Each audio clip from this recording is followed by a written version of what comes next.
Hello and welcome back, friends. If you're new around here, I'm Big Gatah. If you came looking for the sharpest tennis bets, you're right where you belong. Right now we're covering Kitzbuhel on the clay, Umag on the clay, and DC on the hard courts.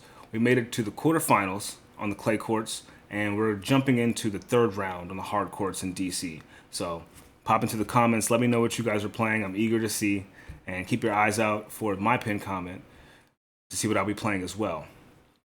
If you guys do enjoy these videos, the breakdowns of the matches, please give this video a like. It helps me a ton. Thank you for the people that are new and coming here and doing so. If you would like to get these picks as soon as I upload, and so you can just go to the video, go to the comment, and play it, subscribe. That's the only way. And if you feel generous for any wins you have been getting, there's a link in the pinned comment. Just there if you would like to see it, okay? With that out the way, how are we looking? How are we looking today? Oh my gosh! We were one pick away from having one of the craziest days on the channel. Komisana out of here. Who would have thought? Because honestly, I saw him going a long way. The way he played back in, who was it, Gustad? It is what it is, right? We took him along with Prizmic money line. Prizmic ended up winning. I did put in the pinned comment, and I replied to it, a backup ticket, the Prizmic money line, tailored with Leonard Tien to get a set. We took that. If you did take that, congrats, that hit. So some little extra plus money as a backup ticket on the channel. Our record this week is ridiculous. I think we're like 10-5 or something like that. No, it might be like 11-5, something like that. We're up this week, more so than we are any other week. So if you are just hopping on, this is a great time. Good for you. Get your friends in here so they can win some money too. And yeah, thanks to everyone that's writing. Thanks to everyone that's putting in the comments and engaging. I love to hear from everybody. I love talking about tennis, so just having people to talk to it with is great. I have a bunch of friends that don't give a fuck about tennis. Believe it or not, me doing this, I have no friends that really give a fuck about tennis. I need to make some new friends. I know. So let's jump into Kitzbuhel,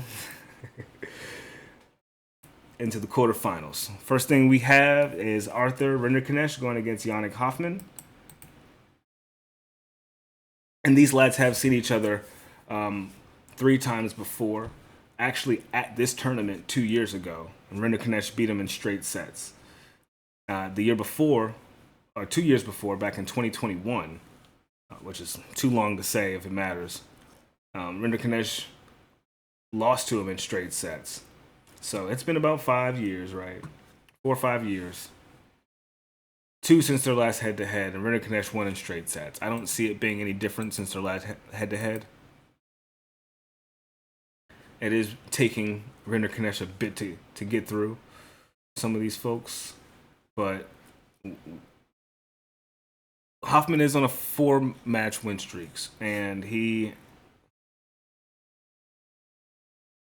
been playing pretty well. Straight sets for most of them. Rinderknech has been getting 3-set wins, so maybe Hanfmann gets a set. Rinderknech 2-1, or Hanfmann for a set. That's what I would think. He can push right on. Looking at Struff, Jean-Leonard Struff going against Arthur Cazaux, and damn, he beat Komisana. So what are we like? Wow, that was a complete. I don't know. Was anyone else shocked by that, or did anyone else put in the comments if you thought that Cazaux was going to win that match? Surely you did not think he was going to beat Francisco Komisana in straight sets, and then beating Ignacio Buthe in 3. I think he's the bigger threat here. Just going to be frank with you. He got rid of, in my opinion, the 2 biggest threats in this tournament. And Struff, he got rid of Pedro Martinez. Easy win for him. Nip in the bud. Honestly, we could have played it on the channel. Would have been great. Offner, that was a surprising upset. So he is playing well. He is playing well.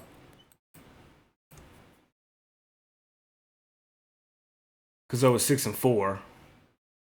If you go back further enough in the first tournament, you'll hear his record was not that good. I think he was like 2-3 coming into the to the clay this season. So the fact that he's now 6-4, he's snapped into some type of form that we like. And same with Struff, he was 1-7. Now he's 5-7. Bit too volatile for me. I think I might just stay away from that one. Maybe over games.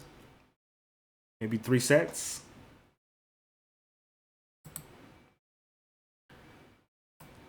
But next we have... Oh, Lord. What do we think we get here? We have the two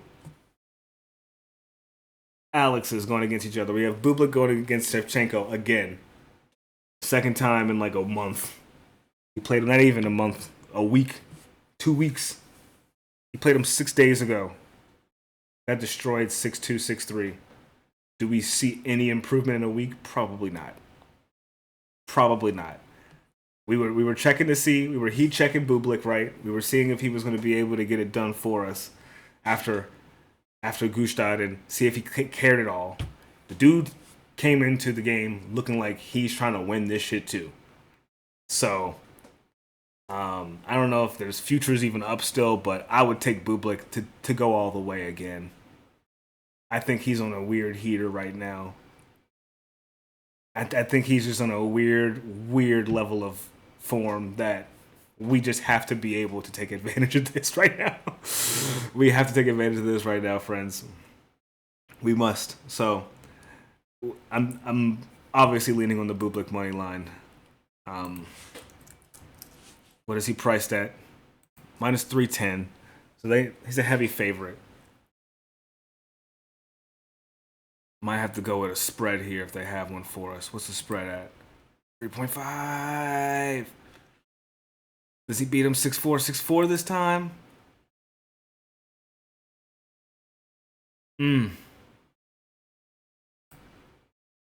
Let's see. We'll see.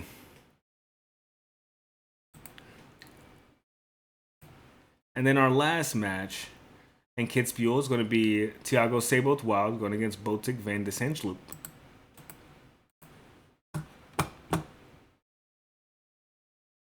And these guys have yet to play each other on the head-to-head. No history between them. A little background information for him. Seyboth Wild, Brazilian, 25 years old. Bublik van de Zandschulp, Dutch, 29 years old. Seyboth Wild ranked 132. VDZ ranked 103. As far as form is going, VDZ is having a bit better of a year. On the clay, he's even money, 8-8. Seyboth Wild is 14-12. His wins have been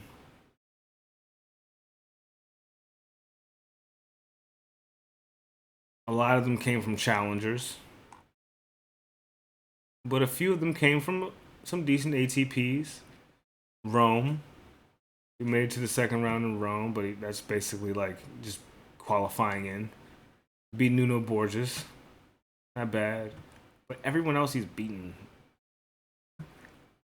or just people he caught out of form. I feel like for Bautista Agut, he just played, and that was a close match, 7-5, 7-5.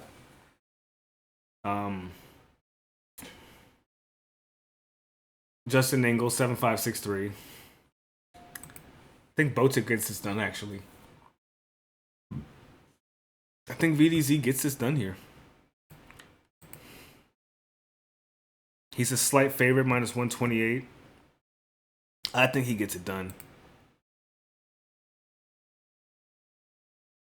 If not, I think he does win by at least 2 games, but beating Misalic and Jerry is way more impressive than beating Bautista Agut and Engel. So Bublik money line is definitely the one I'd be picking for that match. And we can move right on to Umag, another clay tournament. And our first match where we pop it into is going to be looks like Pablo Ruiz going against Camilo Ugo Carabelli, who did get us that win for us a few days ago.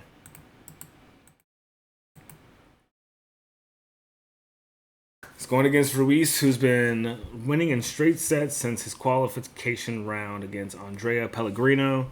He beat Kamil Maifshuk, Terence Ottman, straight sets. 6-3, 6-3 for Ottman, 6-2, 6-4, 6-3, 6-4. Yeah, he's playing well. He's playing well. We got Carabelli, who's beating Misalic, VDZ, Christian Garin, and Francesco Passaro in the third. That third setter was looking a bit iffy. I ain't gonna lie to you. Passaro had a strong serve on him.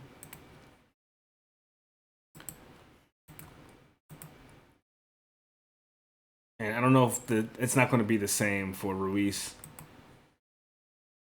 So it may be a bit easier of a day on him. But that match he had against Passaro, man, oh my goodness. That dude had like 8 aces on him. I don't think Ruiz is giving up any aces, so I think just that gives him the edge to get it done again. But he was looking a bit shaky. So from what I saw in that match, I could be wrong. I'm sure he'll get the win here, but I don't feel comfortable telling you guys to put your money on it outright just yet. We can pop right over to our next one. We got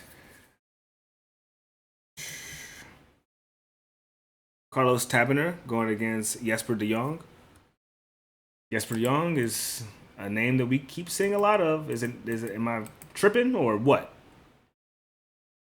Crazy enough, they played each other twice before. 2025, earlier this year, in the Murcia Challenger in Spain. 1 in 3 sets, Taberner. Beat him in straight sets in 2021 as well. On the challenger level, though. He just got rid of Francisco Cerundolo. Crazy upset there.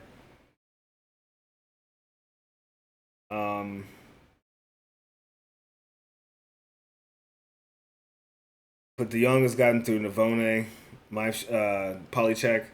I think he's gonna win. I just think he's gonna win. So what? You beat Cerundolo. He's played like 2 matches, right? Cerundolo's played like 2 matches on the clay since he's been back. He played like 4 or 5. He's played 4 and lost half of them. So decreasing in form. Still getting a set, but decreasing in form as of right now. So I'm leaning towards De Jong on this one.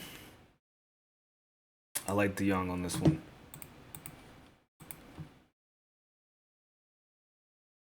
And next we have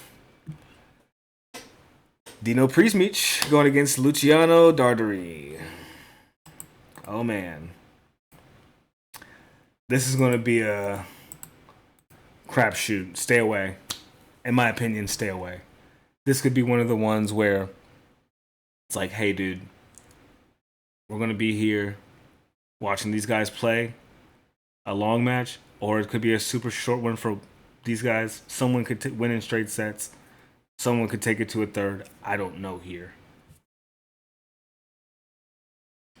All I know is we've been seeing a lot of them recently. They've both been playing really well. Darderi finished his last set with a bagel, so 7-5, 6-0 to Chun Sing Sang. And Basilashvili got taken down in 3 sets against Prizmic.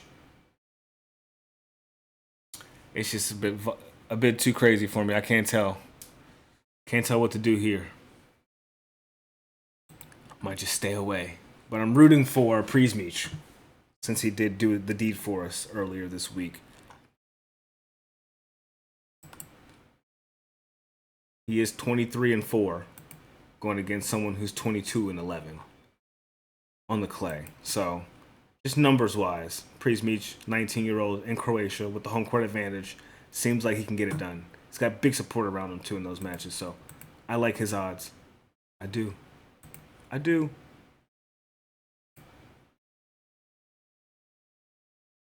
Funny enough, Carabelli is plus money, by the way. Plus 100 on DraftKings, at least.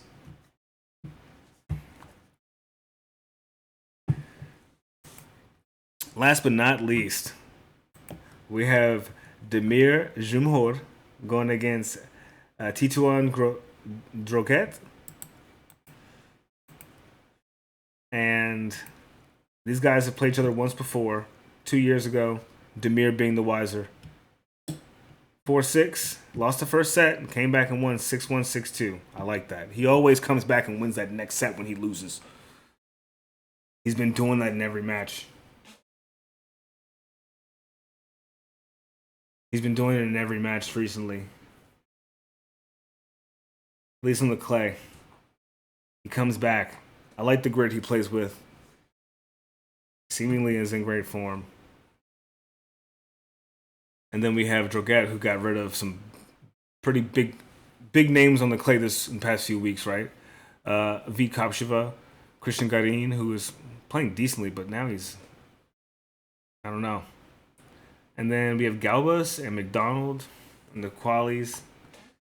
And then we just have Dzumhur beating Wawrinka in straight sets as well. So I can see it being a grindy match, but I think Dzumhur gets it done here for sure. Dzumhur for sure.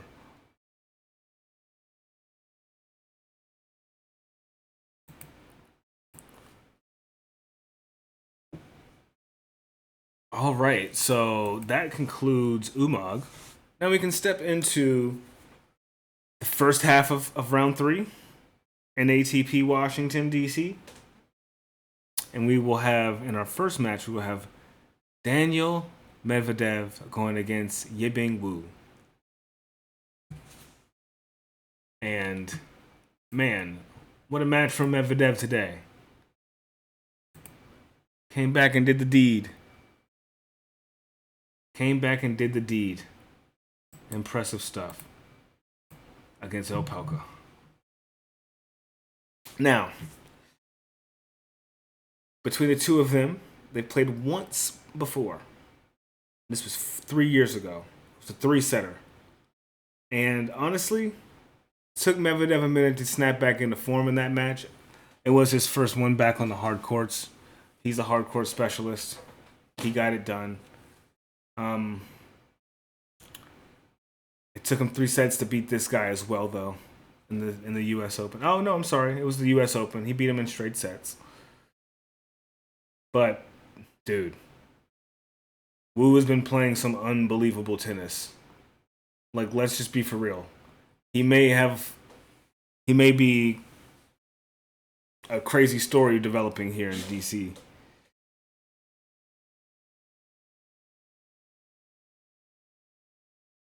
Dude has beaten Popperin, Monfils, Moutet, and Kruger.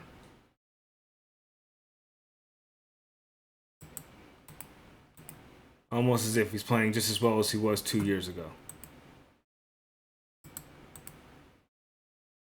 But when he was playing 3 years ago, he couldn't beat Medvedev at all. So I don't know what that says, but he's 16-3 on the hard courts this year. Medvedev's 10-5. There's one thing I do know. That dude is getting a set. He's plus 270 to win. Y'all got him fucked up. Opelka almost got rid of Medvedev today. Y'all saw it. This guy is going to get rid of him. If he has the chances to do so, he's going to get rid of Medvedev. And he already knows his play style. He has to. Everybody knows how Medvedev plays. It's even money for him to get a set. That's filthy money. Let's go. If Medvedev beats this guy in straight sets right now, I'd be hella surprised.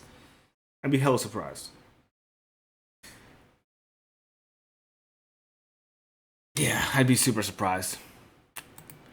All right, what's next? We got Brandon Nakashima going against Cameron Norrie.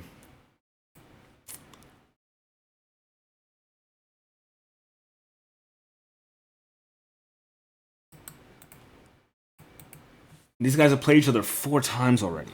Jesus Christ. Cam Norrie has been the winner in the past 3 matches. Straight set wins, but it was 3 years ago. It was their most recent match. The rankings were definitely different between them. Nakashima is now 9 ranks better than him.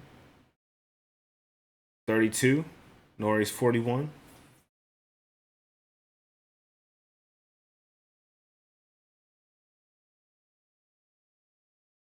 Got rid of Ethan Quinn pretty convincingly, but Cam Norrie's going to be a different story. Getting rid of Moutet was no easy feat for him. And he did it. So, Cam Norrie may be the favorite here. He's not. He's plus money. What? Are y'all not seeing the same thing I'm seeing? Maybe he gets it done. He did beat Lerner Tien. Nakashima does know his way around lefties, but he couldn't beat Jack Draper on the grass. Not that that really matters. But on the hard courts, he lost to Ben Shelton earlier this year. A lefty on the hard court could give him some trouble. All I'm saying. A lefty could give him some trouble. So, with that,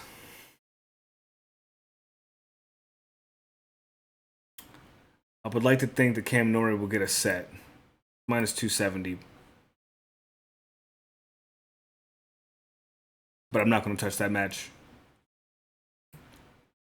Have no desires. Next we have Yuri Lehecka going against Alex de Minaur. And the record between them head-to-head is 1-1.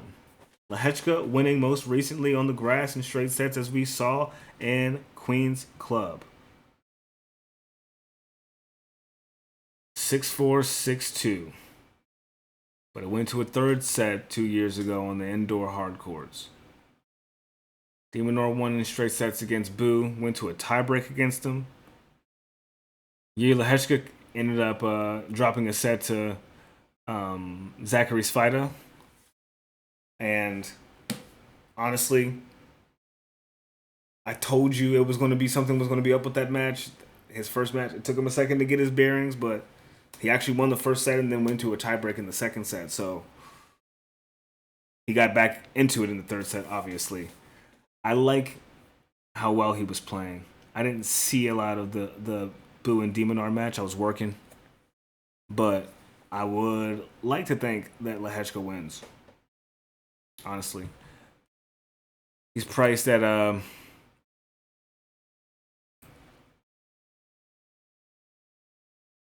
plus 140 to win, Lehecka. He's the underdog. Plus 140. Him to get a set is minus 200. Plus 2.5 on the game spread is what we are looking at. But I like the game spread at plus 3.5 for him at minus 180. I don't think if he does get beaten, he gets beaten 6-4, 6-4. I think he actually may win more games and still lose potentially.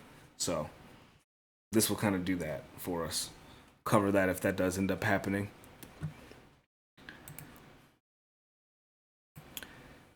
Okay. Oh, I completely went over this one. My mistake. Next we have Daniel Evans going against Corentin Moutet. And Moutet has won every time they play each other, the past 2 head-to-heads, but that was over 4 years ago in Barcelona on the clay. Moutet has been displaying some pretty insane tennis. I'm not going to lie to you. Dan Evans did beat Mickelson and Bergs. Those are 2 impressive people to beat in the hard courts. I'm not going to lie to you. But the way that Moutet beat Muller, 6-0, 6-1, Alex Muller can't be that bad. I know. To lose like that. Caruso got 6 games on him. Yibing Wu got a whole set off of him. Kept it close damn near. Went to 30 games in total. So I don't know if that was a Muller thing or if that was just Moutet like unlocking himself on the hard courts. Because we saw how crazy he went on the grass. This could be the year of the weird upset guys just playing hard. because we see it in Bublik. We've seen it in Moutet already. We just haven't seen it from Felix. So, I'm kind of like really thinking that Moutet wins this pretty easily. He's minus 230 to win.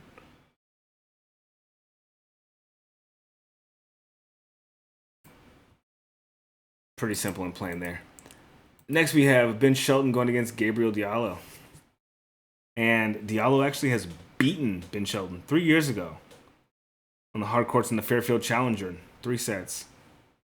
5-7, 7-6, 6-3.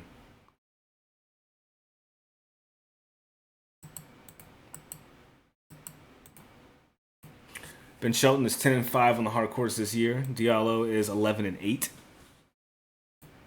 Both of them have a 64% win percentage on the hard courts. This is going to be a good match. Similar records, 29-19 for Diallo, 25-15 for Shelton. But a year apart. The only difference is rank and handedness. Ben's form right now has got him looking hella decent. I'm more than certain that Ben Shelton is not going to let this dude beat him. He's got Trinity in the stands. He's got his dad in the stands. If you guys don't know, Ben Shelton's girlfriend plays in Washington, D.C. for their soccer team. She's an Olympic soccer player, Trinity Rodman. It's Dennis Rodman's daughter, if you didn't know. Ben Shelton's dating Dennis Rodman's daughter. She's been at the games. She's been supporting. He plays up for people as well, just like Tiafoe does. These guys were doubles partners, and they love a crowd. Diallo is a pretty quiet player, and he's Canadian, so him being on American soil is one thing that's going to be going against him, but Ben Shelton is a DC favorite, it seems, because he's friends with Tiafoe. So the crowd's going to be on his side. I don't see him losing against Diallo. He did before, but that was before he became a top 8 player in the world. His serve is just too good. Now, Diallo did beat Fabian Marozsan in straight sets, 6-3, 6-4, on his first game back on the hard courts. He had 10 aces, so he was looking just as good. Can't really knock that. His he had 5 break points, or he had 2 break points out of 7 chances. It's not bad. Boy plays well. So the spread is at 2.5. Ben winning is minus 205. And Diallo plus 3.5 is minus 220. Ben Shelton money line will be the exciting one to pick. Honestly, I think it's a bit. It could be a bit more even money, I think, this match. Just based off the history between them, and both of them have won in straight sets the exact same way so far. I think the rank is the only thing that's pushing that money line up a little bit. But I do think Ben wins. I do. I'm saying that because I'm hoping that he does. Now, I'm saying I'm not too confident about it, honestly. But I hope he wins. And then last but not least, we have Taylor Fritz going against Matteo Arnaldi. Arnaldi has beaten Taylor Fritz in the one head-to-head they have had before, last year in Acapulco. Went 6-4, 4-6, Taylor Fritz, and then 6-3, Arnaldi. They are 40 ranks apart as of today. Taylor Fritz being ranked 4, Arnaldi being ranked 44. Taylor Fritz, as we know, he's finally hopped onto the hard courts, having a stupendous season on the grass, making it to the semis in Wimbledon, winning in Eastbourne as well, and beating Alexander Vukic in straight sets on this first match back on the hard courts in DC. He is 14-5 this season on the hard courts, going against Arnaldi, who is 8-6 on the hard courts. Don't get confused though. He does have a 63% win rate, Arnaldi, and I'm sorry, yeah, 63%. And Taylor Fritz has a 67% win rate. So there that goes.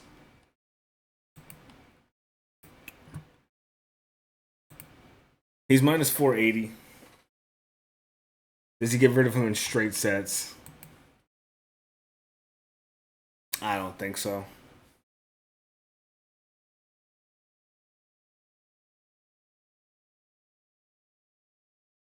Yeah, I don't think so. I think it could be a third setter. I think it could be a three setter here. It's plus 164 for it to go to three sets.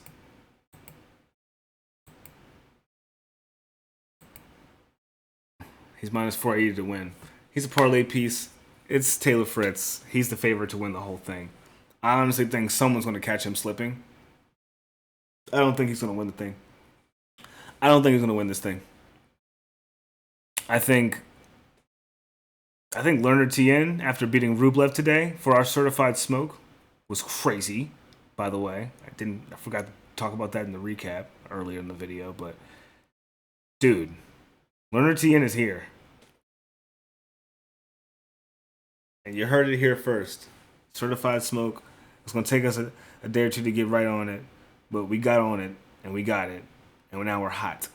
So that will conclude everything we have for today. I will be working early tomorrow, so I'll be getting off at a decent time so I can get the video up to you guys around the same time that I have been usually.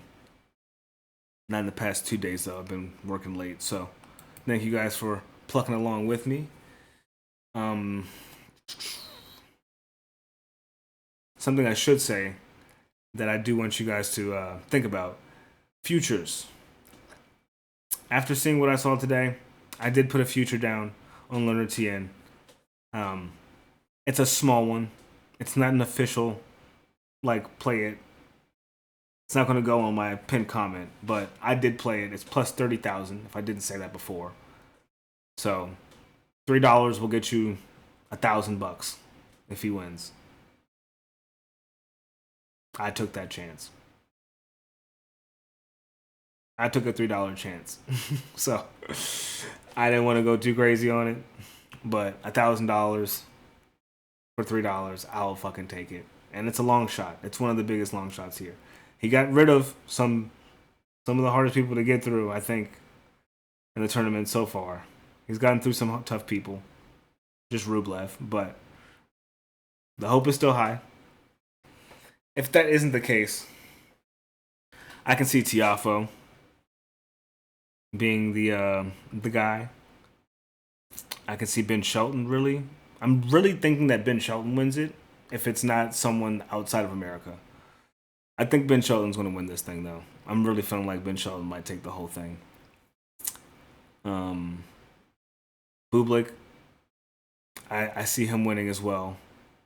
And what is the last one? Kitzbuhel? Or is it Umag? It'd be sick to see Dzumhur win, but I think De Jong or Ruiz might end up taking Umag. I could be wrong, though. Darderi or Prizmic could take it, too. But I would say De Jong or Ruiz at this point in time. All right. That will conclude everything we have for today. We will have another video tomorrow, as I said before. Let me know what you guys are playing in the comments. I'm super stoked to see what you guys got cooking up for today and tomorrow. Some of you guys be having some hot ass tickets. I ain't gonna lie. Y'all be having some good picks. So let me see what y'all got. Let me see. Gator Nation, the Swamp Boys. We will do this. I appreciate you all, as I say in every video, because I do. Let's get more subs in here. We're almost at 250, so let's keep it climbing. And I'll catch you guys tomorrow. Be well. Love you all. It's Big Gatah, and I'm over and out.